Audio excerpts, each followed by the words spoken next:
Let's go through number 4.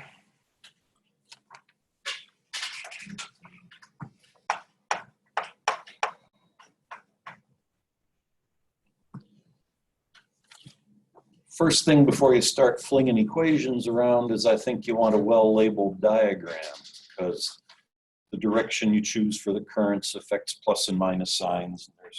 There's factors like that. So we've got 5 ohms up here.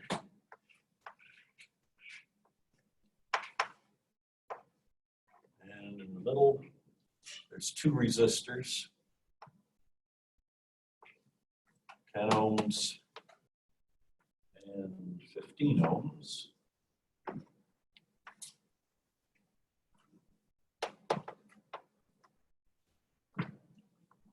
And then there's some battery that produces an unknown voltage,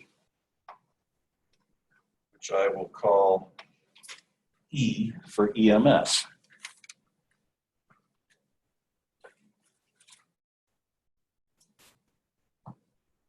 And there's an ammeter here also.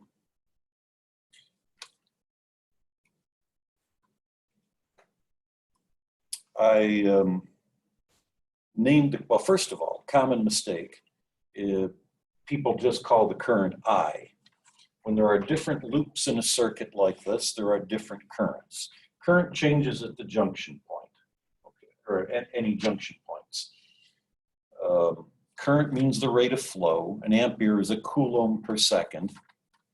So if you, for example, had 3 coulombs per second going along this wire, when you get to this intersection here, this junction point, maybe 2 coulombs per second goes this way and 1 coulomb per second goes that way. So the currents change at the junction points, not anywhere in between.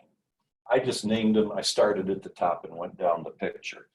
I called the current in the top I1 and the current through the middle part here I2.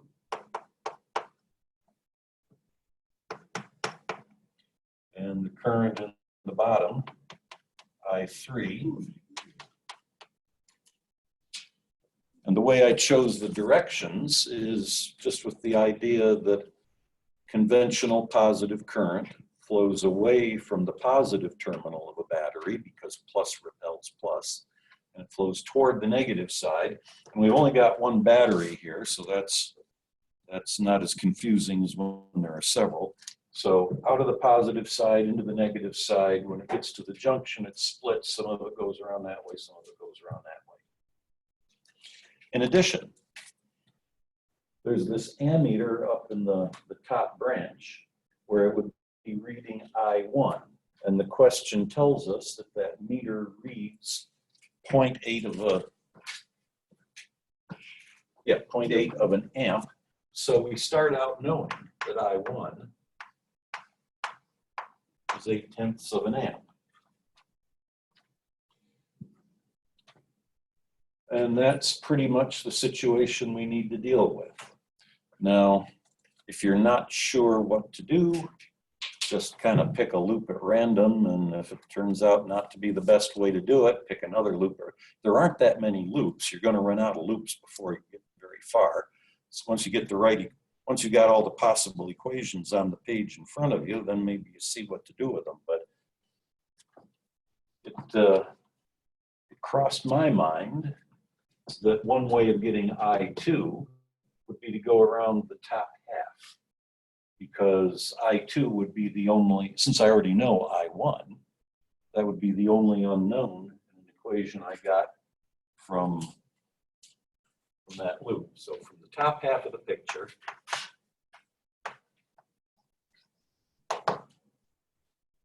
the voltage across, well, let's just start out like this and then fill in the details. The voltage across the 5 ohms plus the voltage across the 10 ohms plus the voltage across the 15 ohms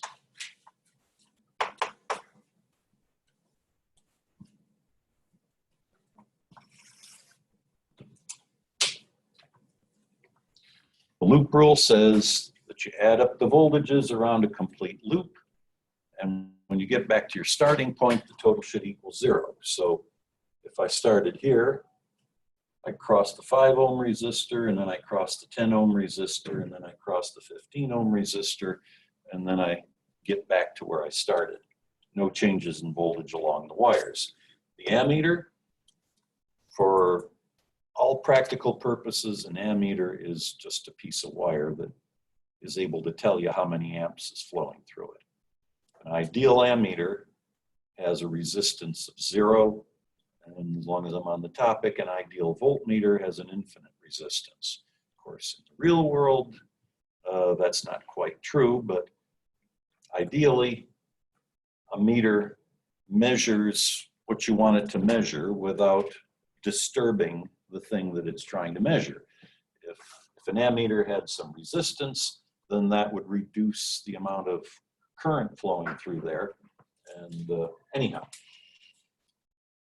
the voltage across a resistor is given by Ohm's law. So in each of these 3 spots, put an I times R term. Let's see. Well, if I was going around that way, which isn't quite the way I wrote it out here, but that's okay. If you start here, you go around, I guess that would be counterclockwise. Or no, that is the way I did it. Yeah. You go from the high end to the low end. Current flows downhill. Downhill meaning toward a lower voltage. So my loop takes me from the high end to the low end, the upstream end to the downstream end. That is a decrease in potential.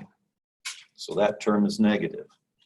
And the voltage is equal to I times R, 0.8 of an amp times the 5 ohms. So 4 volts across this resistor. Continue along, you get to here, you start going through the middle, and now your loop is taking you against the direction that the current flows. If you imagine you're some tiny little microscopic person swimming around through the wires, you are going upstream now, swimming against the current. So if you're going from the low end to the high end, that's an increase in the potential, again given by Ohm's law. I2 times voltage is equal to I times R, and it's I2 that's in this branch in the circuit. Same thing over here with the 15 ohm resistor. I2 is also the current that goes through that one. And I can squeeze in a tiny little 0 there without quite going off the edge of the screen. And then from here, it's just a couple lines of math.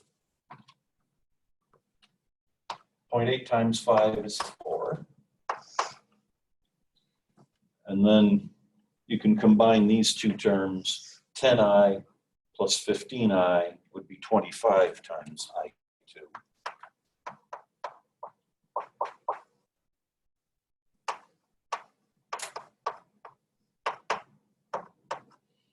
Add the 4 to both sides.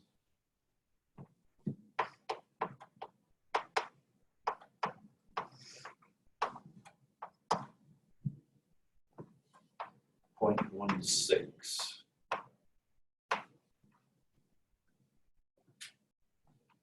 is the first of our answers.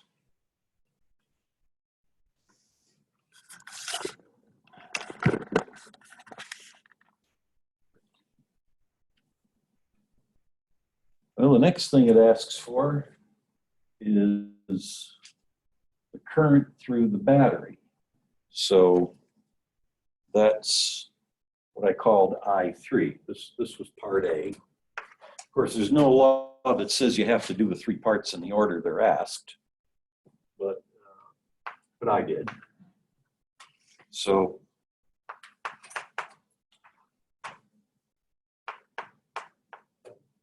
find the current through the battery. Current through the battery is what I called I3. Well, you can get that with the point rule. You're not going to get a current, or at least you're not going to get this current with the loop rule, because the loop rule is about voltages. The way current gets into the loop rule is when you use Ohm's law. But there are no resistors in this part here where I3 is flowing. So you're not going to get I3 from the loop rule. Point rule is what involves currents. So let's consider this point. Should probably tilt the camera back over there for a moment. That point right there, the junction that I labeled with point P.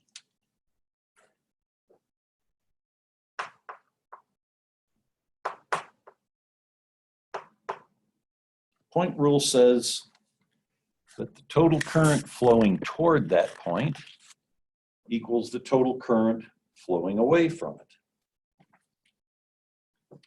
Going toward it, we have I3. Both I1 and I2 flow away from it.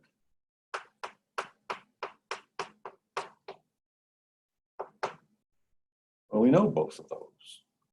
I1 was given in the question, 0.8 of an amp. I just got done calculating I2.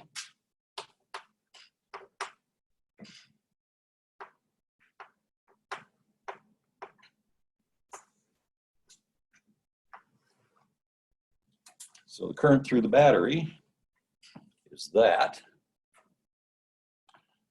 And then the last thing is the EMF of the battery.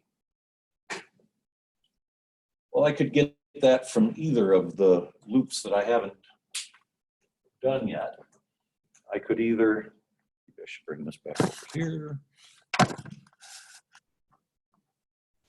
To get the EMF of the battery, I could loop around the whole picture like that, or I could loop around the bottom half. And I'd get the right answer either way, but if I loop around the bottom half, that'll give me an equation with 3 terms in it. If I just go around the outside edge like this, it'll give me an equation with only 2 terms in it. And minimizing the amount of effort involved sounds like a smart thing to do. So, you know, less writing is nicer than more writing.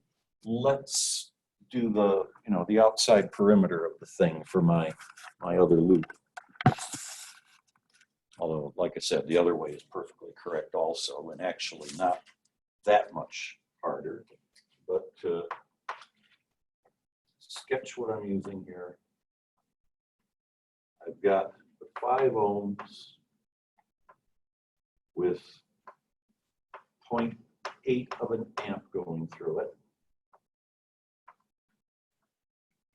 The wire through the middle is not part of the loop I'm following. Down here on the bottom, I've got the battery of EMF E. So using that loop right there, if I start down here in this corner, first change in potential I encounter is the battery. I go from the low to the high side. So that's a plus E. Then I get up here to the resistor. The loop takes me from the high end to the low end. So that's a decrease in potential. Just like over here in this equation, the potential across that resistor is given by Ohm's law. So just like before, it's 0.8 of an amp times 5 ohms, I times R. And once I cross the resistor, I can get back to my starting point without any further changes in potential. So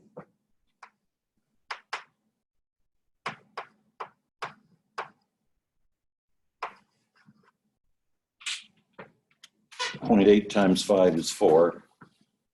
That's a 4-volt battery. kind of an unusual amount. You can't walk into most stores and buy a 4-volt battery, but if somebody really wanted to, they could make one. Okay, I'll give you some more time for number 5. And also, if there's any of this you'd like me to explain to you again, we can talk about number 4 some more, if that would be helpful.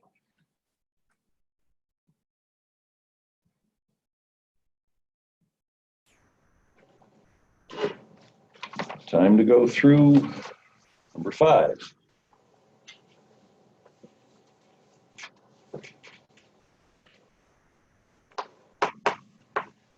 So here's the usual sketch. You've got 4 resistors across the top of the picture.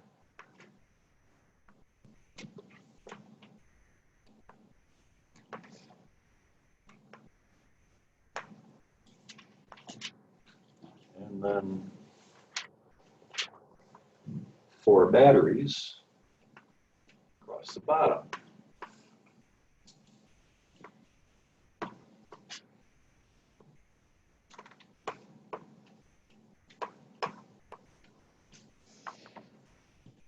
And there's some wires in between there, and especially interested in that one. And I probably ought to label the values. 50 ohms, 40, 30, 20, 3, 4, 5.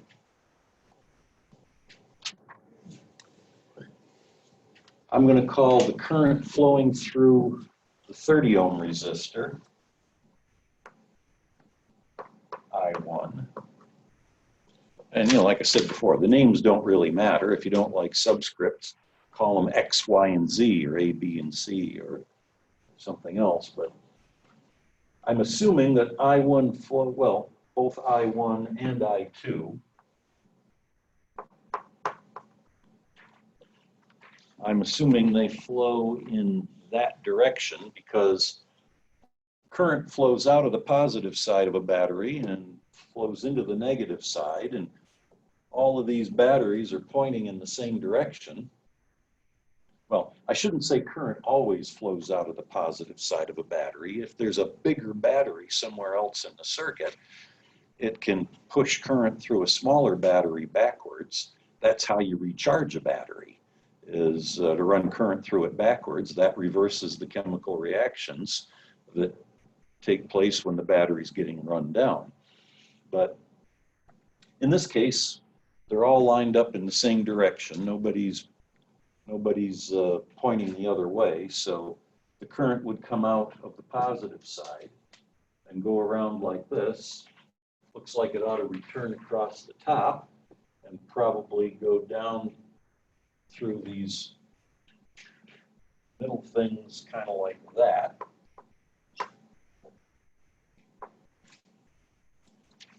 And if that's not at all obvious to you, as I mentioned last week, just guess.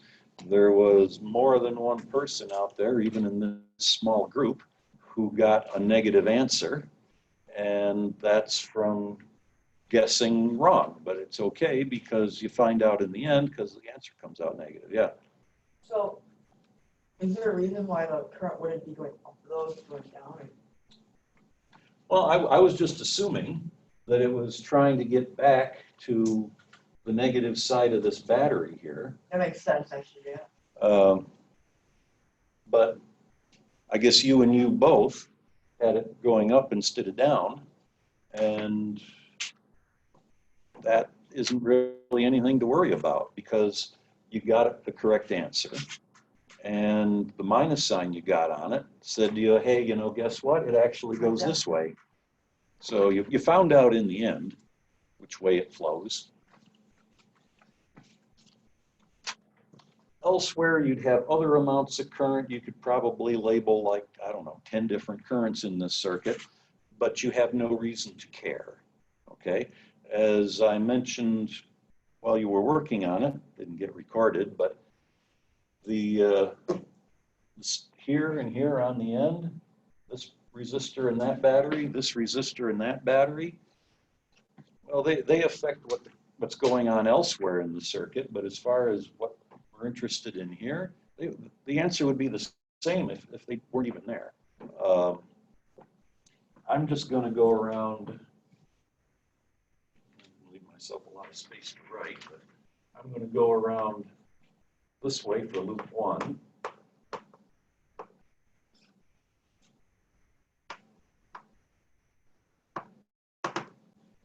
I start here, I go up 4 volts, so plus 4.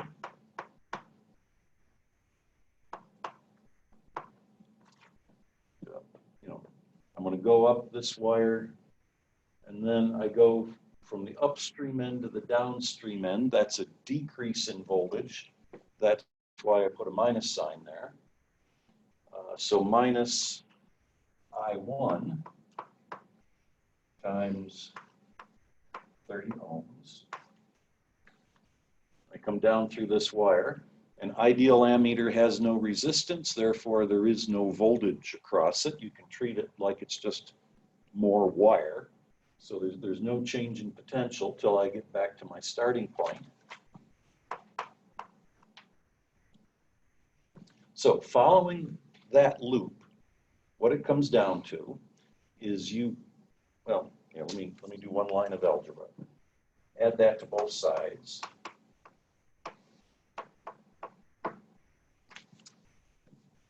If you see how to look at it, this is actually a pretty straightforward problem. But of course, seeing how to look at it is always the trick, isn't it? But if you just consider that loop, you've got 4 volts across a 30 ohm resistor, end of story. Okay? From the positive side of the battery, you can follow wires that have the same voltage everywhere along them. To the one end of that resistor, from the other end of the battery, you can follow some wires directly to the other end of that resistor. There's 4 volts across that resistor. So therefore, I1 equals 4 over 30, which, if you like decimals better than fractions, which most people seem to, 0.1. Well, it's an infinite number of 3's. How many of them you feel like writing down doesn't really matter. Need some more space at the moment.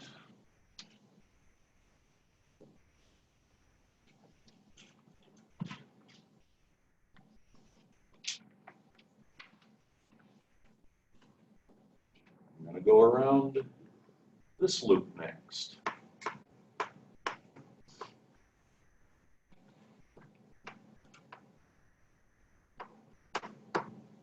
A similar kind of thing. If you just kind of focus in on that loop, for the moment ignore the rest of the circuit, you've got 3 volts across a 40 ohm resistor. End of story.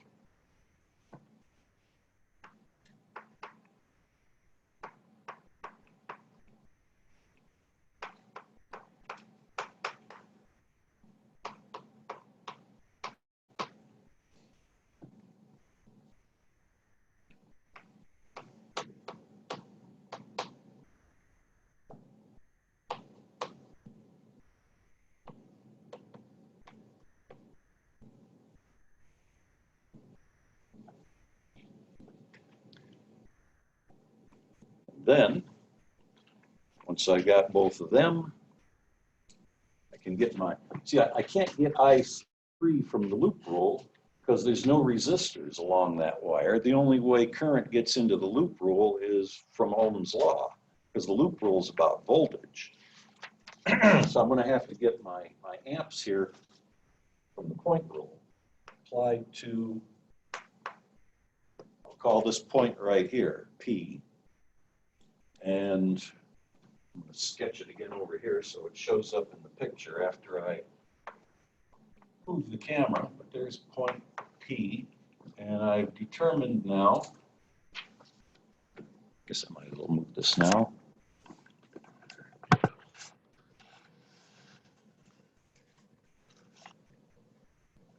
I have determined that coming toward point P from the 30 ohm resistor, I've got 0.1333 amps flowing away from point P toward the 40 ohm resistor. I've got 0.075 of an amp.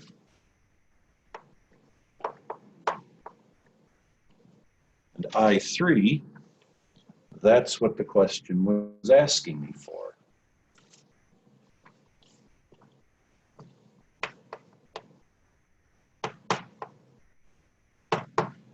Point rule says the total current flowing toward that point equals the total current flowing away from it. Well, the only one that flows toward it is I1. I2 and I3,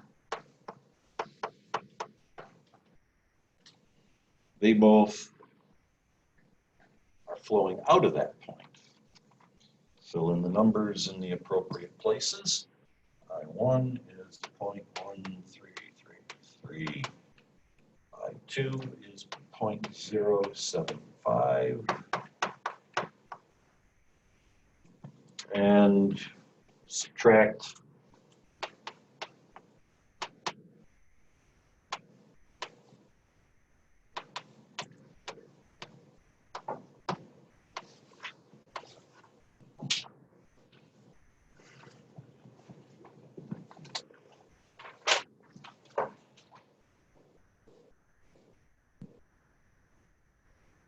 well, I guess I've pretty thoroughly beaten that to death.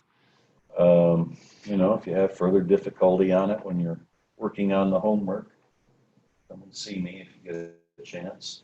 In the meantime, it can be, remember when we did capacitors not too long ago, I talked about equivalent capacitance. If you have a whole group of capacitors, it'll have the same effect on the surrounding circuit as a single capacitor would, and the capacitance of that single capacitor is the equivalent capacitance of the group that's actually there. Well, you can do the same thing with resistors. The formulas can be derived fairly quickly from Kirchhoff's laws, but maybe you've seen Kirchhoff's laws enough for one day. You'd rather I just jumped ahead to the part with the boxes around it. Well, they're the same equations that we had for equivalent capacitance, except they are switched, okay? When it was capacitors, it was series, where you added up the reciprocals, and parallel, where you did just straight addition. Here it's the other way around. Of course, as usual, it's written out on your formula sheet. I think it's on the top of the second page. I made up a table about series and parallel circuits. Anyhow, we have here a bunch of resistors, 5 of them altogether, I guess. And the question for you is the equivalent resistance of the entire group. So, like I said, kind of like what you've done before with capacitors, just the equations are switched. Let's see how you do with that.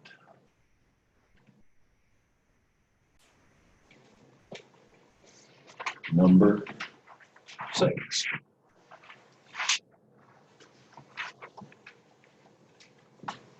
Well, maybe I should have gotten this all drawn before I started the camera, because there's not much gained by watching me draw it, but as I say, hindsight's a wonderful thing.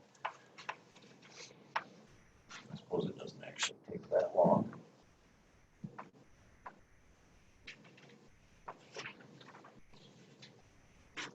$20, $20, $40, $40, and the one in the middle is $20. So this here, these two guys, they're in series, okay?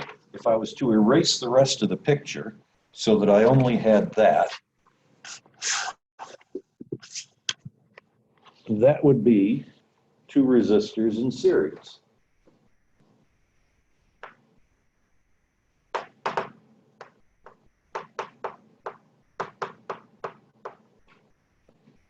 Same sort of thing down here. If I was to erase all the rest of the picture, that would be two resistors in series. There's no junction, no other wires attached in between. So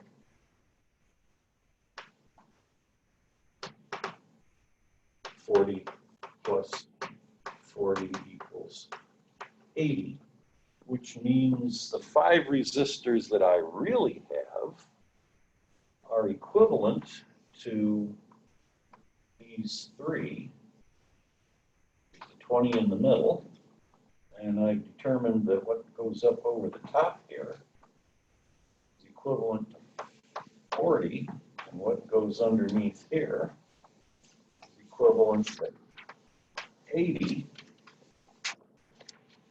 And those 3 are in parallel.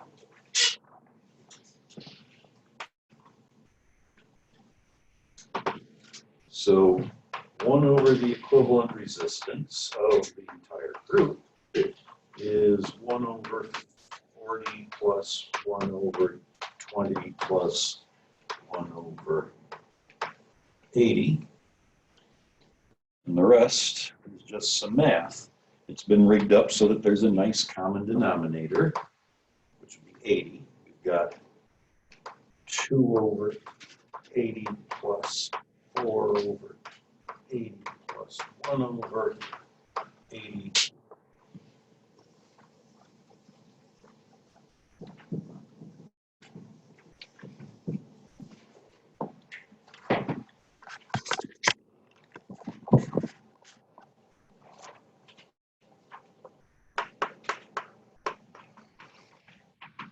Two plus 4 plus 1 is 7. And then don't forget, there's always somebody forgets to take the reciprocal. If 1 over r is equal to that, r itself is the upside down version. 11.4 ohms, that's the answer. And before we get to the review for the exam that's coming up, we've got about a half an hour that well, of course the break could be in there somewhere else. No, the break can be at the start of the review. I have here the next packet of notes. And for anybody who isn't here and is listening through their computer, if I don't offer this to you, remember to ask for them the next time you see me. There.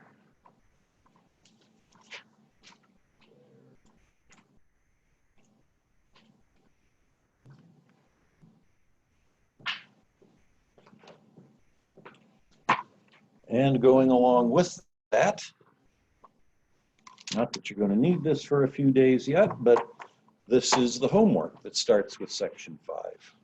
So that's 2 handouts you need to ask for.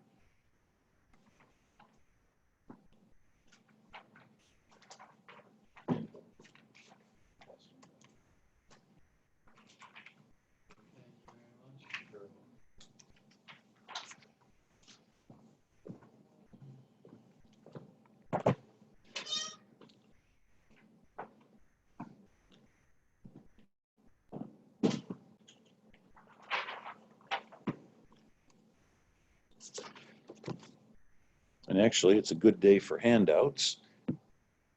I've got this other one here with the solutions to the review also, but I'll let you have that a little later. For now, after 4 weeks of talking about electricity, this now would be the beginning of what's on the second exam. And that is kind of various things related to magnetism, but it's not like a complete change in direction. It turns out electricity and magnetism are closely related topics, kind of intertwined even. But to begin at the beginning,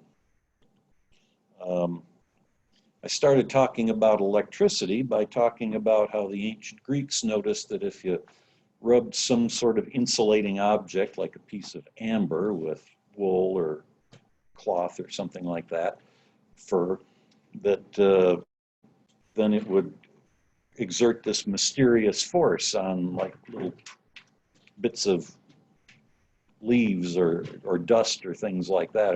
It would attract them. Well, actually, it was roughly around the same time that they also noticed that certain naturally occurring minerals, I think it came from a region of Greece called Magnesia, if I remember right.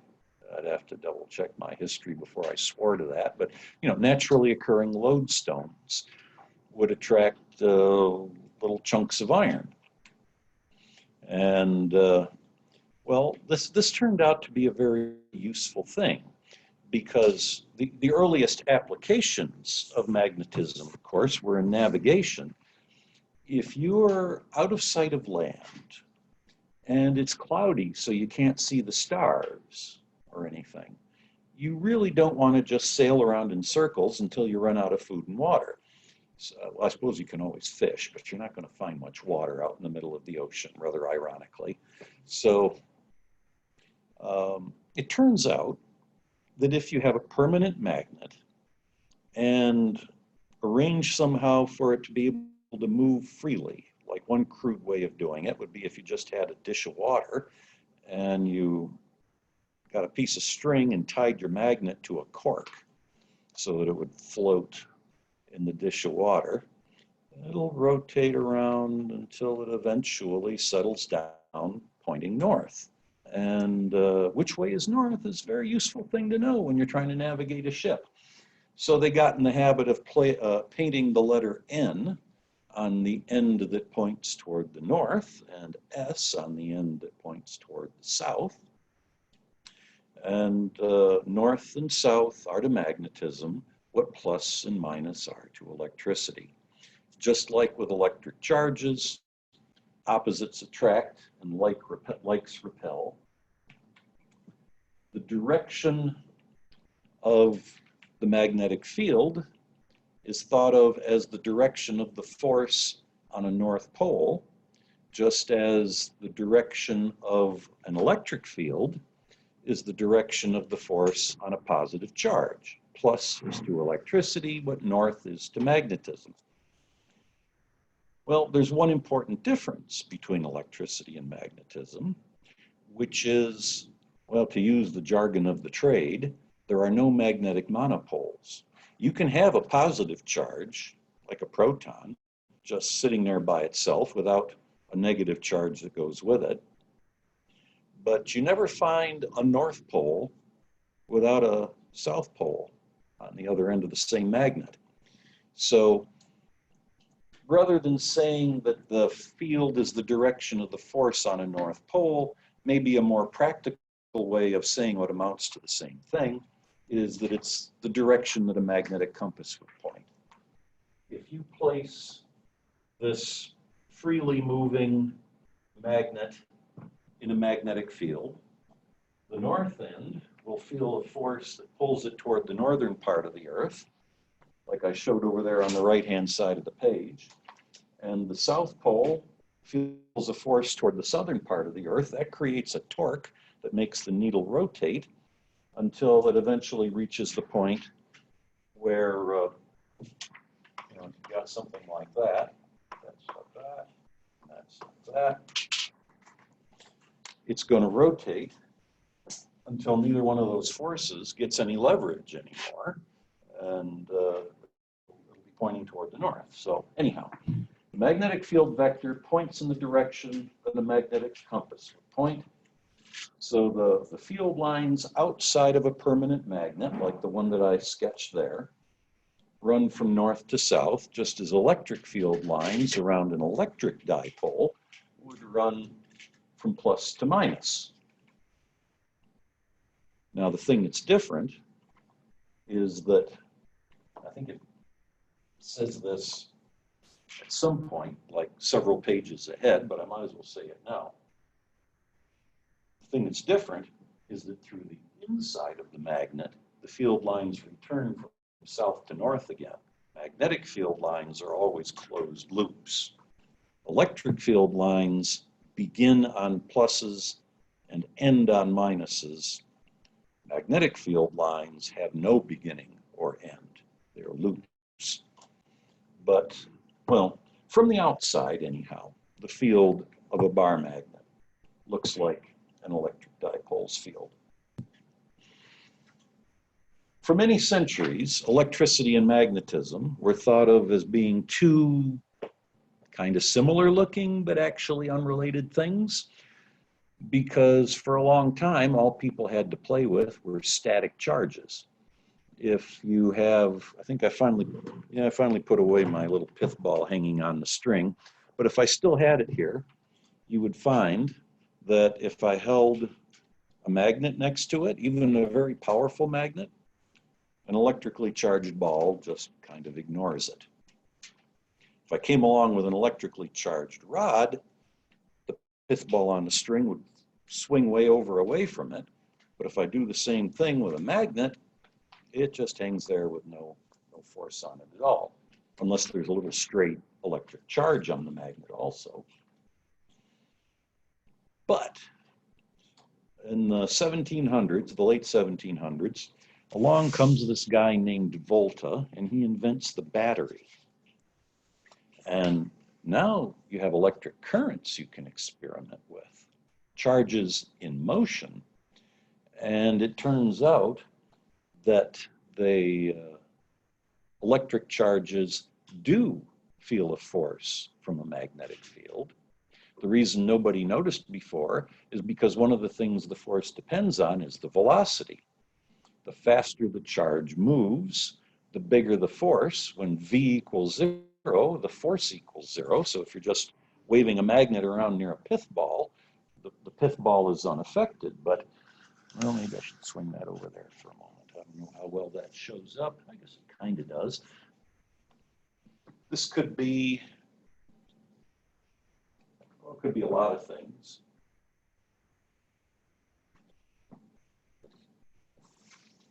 Back when I was in diapers, vacuum tubes were the king of the world of electronics.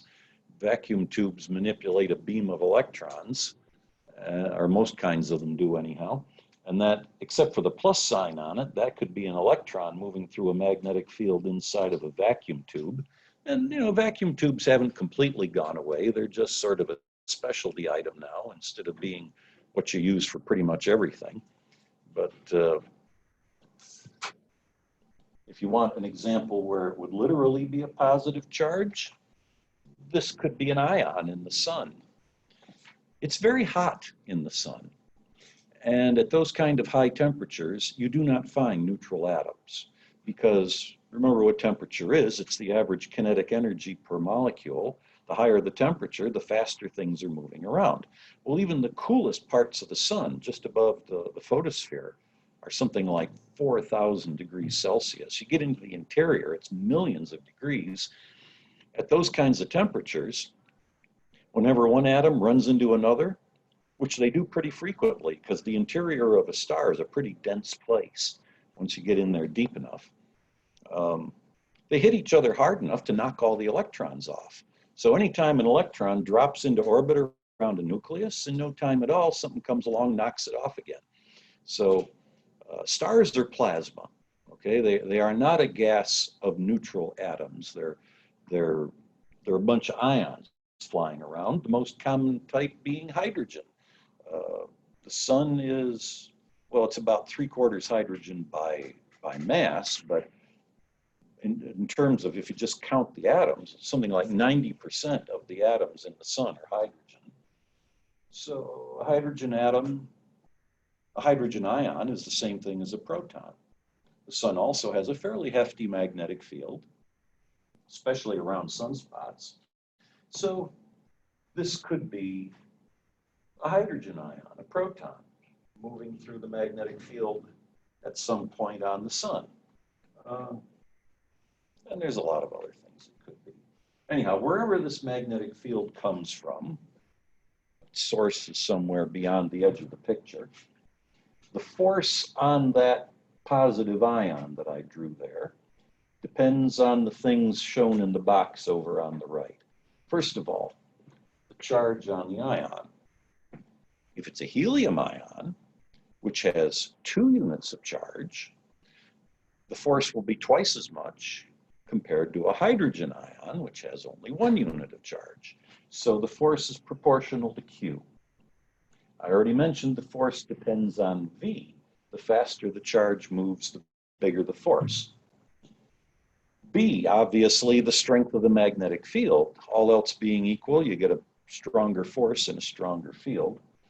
And finally, this angle that I indicated on the picture. The angle between the field lines, which again means the direction that a compass would point, except a compass on the sun would become immediately vaporized. But overlooking little details like that, the direction a compass would point is B. And the direction that our ion is moving, its velocity vector, that's V. The angle between those two vectors is theta. There's a sine theta factor in there. In other words, the magnetic force is strongest if the charge moves directly across the field lines. If theta is 90 degrees, that's when the sine of theta hits its maximum. If the charge is moving along the field lines, there is no force, no matter how fast it's going, no matter how strong the field is. If that sine theta factor is 0, it wipes everything else out. So maximum force when you cut across the field lines. Now, back at the beginning, or close to the beginning of section 1, I defined the strength of the electric field as the force per unit charge. If we want to give a similar definition to the magnetic field strength, well, unfortunately, it's not as simple as an electric field. Nothing about magnetism is as simple as electric fields. I haven't even gotten to the half of it yet. But instead of, because, you know, electric field is just F equals Q times E. Here it's F equals Q times a whole bunch of stuff. So if the sine of theta is 1, in other words, if you assume that the charge is cutting perpendicular across the field lines,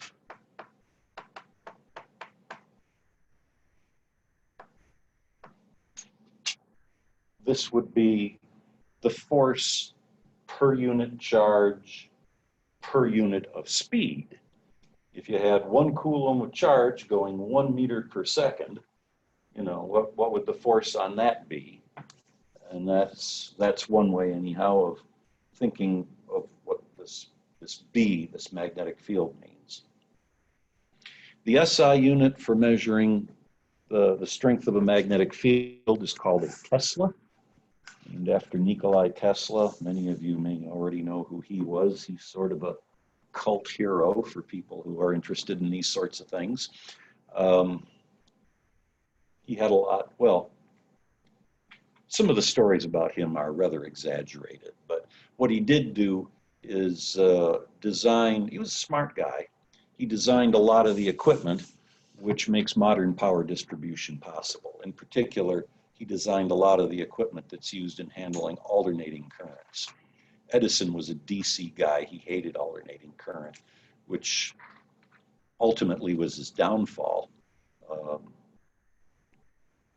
General Electric eventually got rid of him because he just, the company he started. It's kind of like when Apple got rid of Steve Jobs, except after a few years they said, okay, we're sorry, you can come back now. But yeah, General Electric, they just got rid of Edison.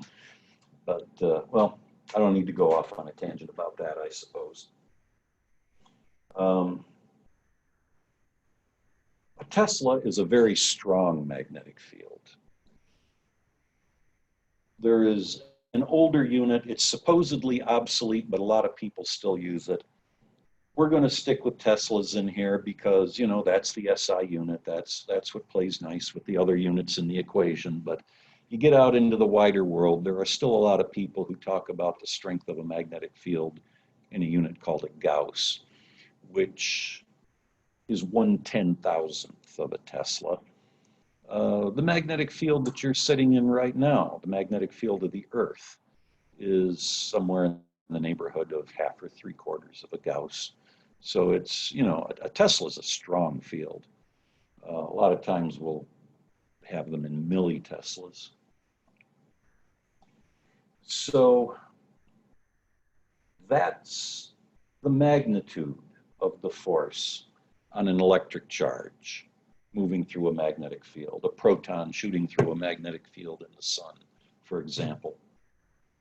As for the direction of the force, yeah, well, here's the rest of where it gets kind of complicated. With an electric field, the direction of the field is the same thing as the direction of the force on a positive charge. If it's a negative charge, the direction is opposite, but for a positive charge, direction of E, direction of F, same thing. For a magnetic field, the field vector points in the direction of the force on a north magnetic pole. But if you're talking about a positive electric charge, which is a whole different thing, the force is perpendicular to the direction of the field. Furthermore, it's also perpendicular to the velocity vector. Basically, the force vector is perpendicular to everything in that picture.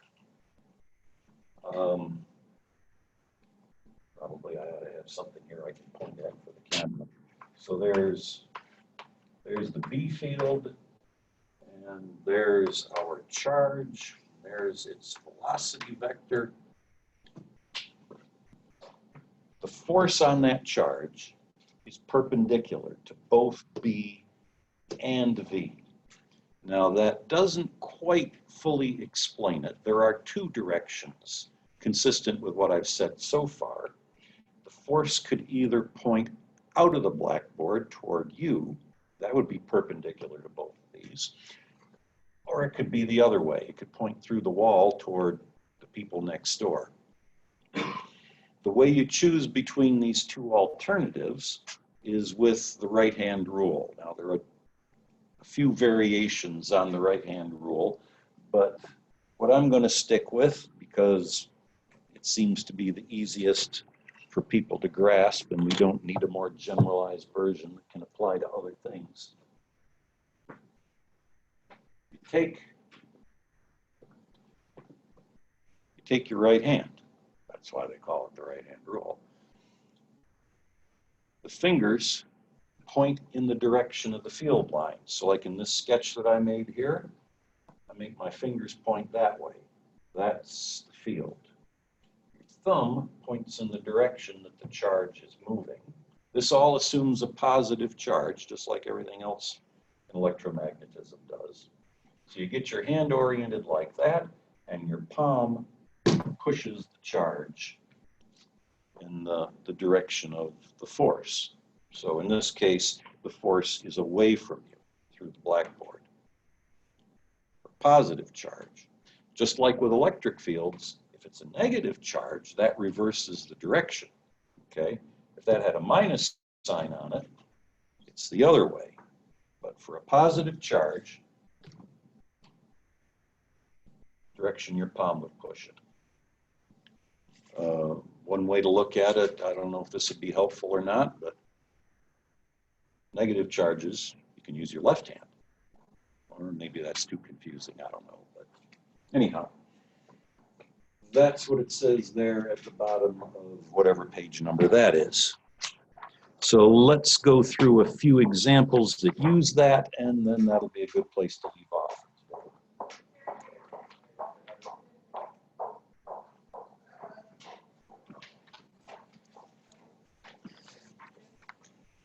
And of course, at the level of this one, I like to try and restrict myself to problems in a plane instead of three-dimensional problems. Trouble is, if you're going to cover magnetism, that's impossible. Magnetism is inherently three-dimensional. So I need some way of drawing arrows perpendicular to the plane of the sheet of paper you're looking at. And rather than having some sort of pop-up physics notes like those birthday cards you can buy for 3-year-olds, you know, the simpler way to do that is with the dots and the X's like it explains here at the top of page 18. A dot means an arrow that's sticking out of the page toward you. An X is an arrow that points through the page away from you. The impression, I don't actually know for sure where this came from, but the impression I have is that what somebody had in mind is an actual arrow, like you'd shoot off of a bow. And the dot is, it's like you're looking at the front end of it where it's pointy. That little dot would be the point on the end of the arrow.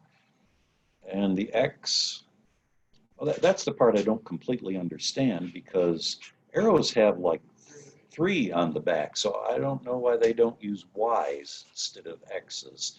But just the same, if it helps you remember how this works, helps you understand it, you can think of that X as being the feathers on the back of the arrow. So I should probably point the camera over that way again. Right up here at the top of the page.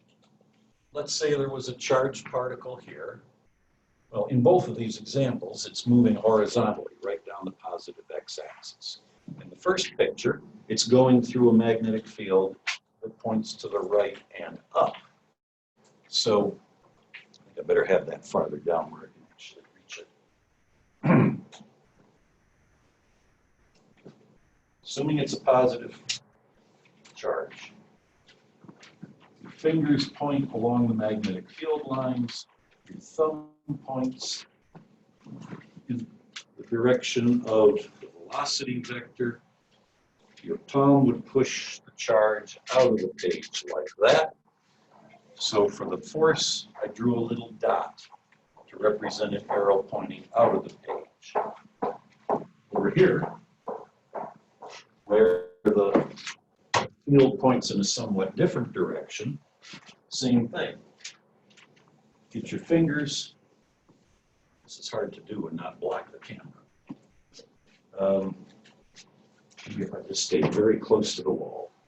Get your fingers pointing along the field lines, your thumb pointing in the direction of the velocity. This time, when you get your hand lined up like that, now your palm is pushing the charge away from you.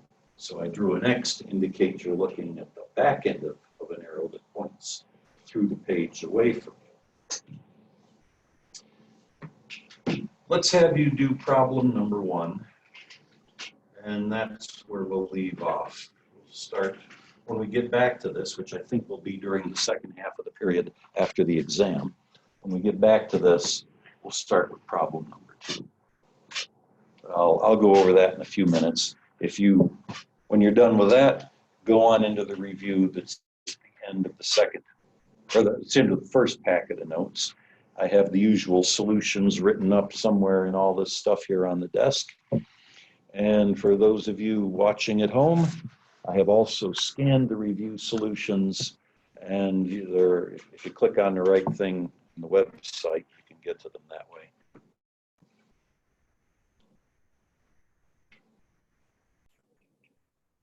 Well, let's wrap this up.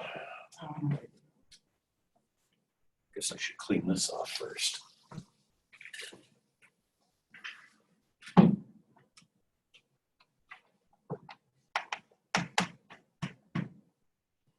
So, describing a force, just find the force on the electron. To completely describe a force, there's 2 different parts to it. You have to say how big the force is, and you have to say which way it pushes, the magnitude and the direction. To get the magnitude,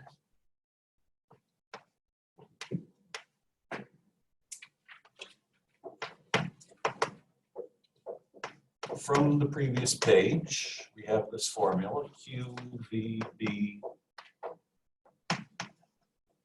times the sine of theta, where theta is the angle between the field vector and the velocity vector. 2.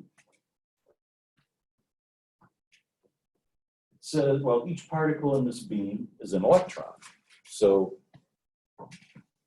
find the force on an electron in the beam. You can look up the charge on an electron in your formula sheet. You've probably done that quite a few times by now.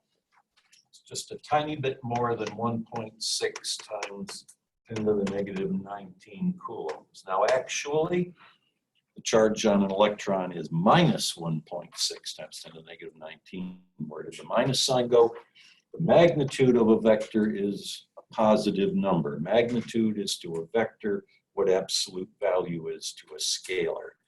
So I'm ignoring the minus sign while I figure out how many newtons. Where it matters that it's negative is when I get to the direction. Velocity, 1.6 times 10 to the 7, given in the question. 60 microteslas. If you don't remember your SI prefixes, there's a little table of those on one of the last pages in your formula sheet. Micro means 10 to the negative 6, a millionth. So 60 times 10 to the negative 6 Teslas. 60 microteslas.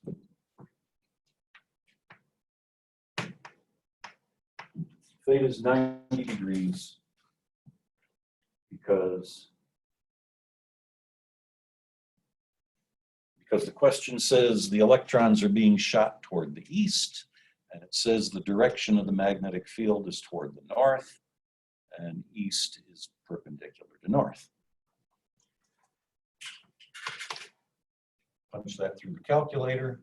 1.54 times 10 to the negative 16 of a newton. That's the magnitude of the force. Now, as for the direction, let's draw a little picture here. Just like on a map. I don't know, does anybody still use maps, or is it all like yeah, well, maps are good.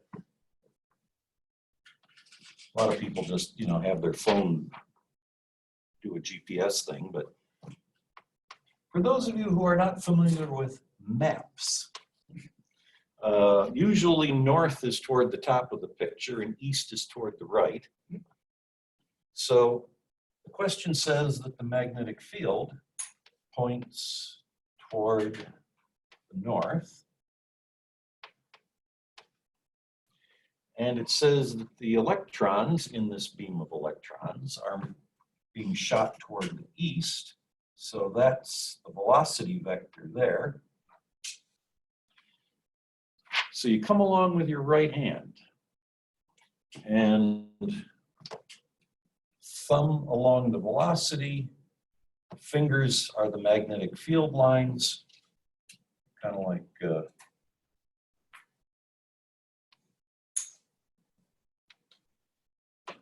like that, okay? Your fingers along the magnetic field lines, your thumb pointing in the direction of the, direction of motion, the velocity vector.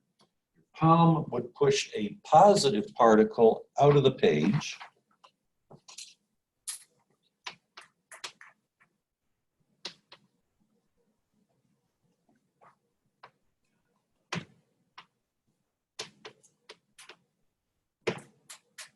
Palm pushes out of the page. That would be the answer if this was a positive particle we were talking about. But because it's negative, that reverses the direction.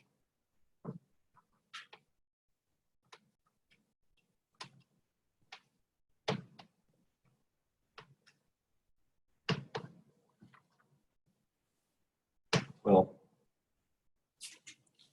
here.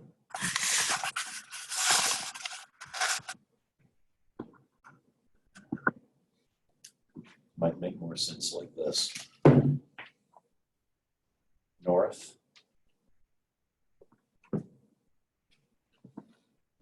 east, because now that actually is north and east instead of being rotated on a vertical blackboard. So if it was a positive particle, your palm would be pushing up. But because electrons are negative, it's actually down. Okay, so that's the answer. Out of the page corresponds to up, and so this is down. And we'll go through that several more times when we get to example number 2 and beyond. But for now, let's shut down the computer. You can work on the review. When it gets to where the solutions I wrote up would be helpful, they're sitting right there.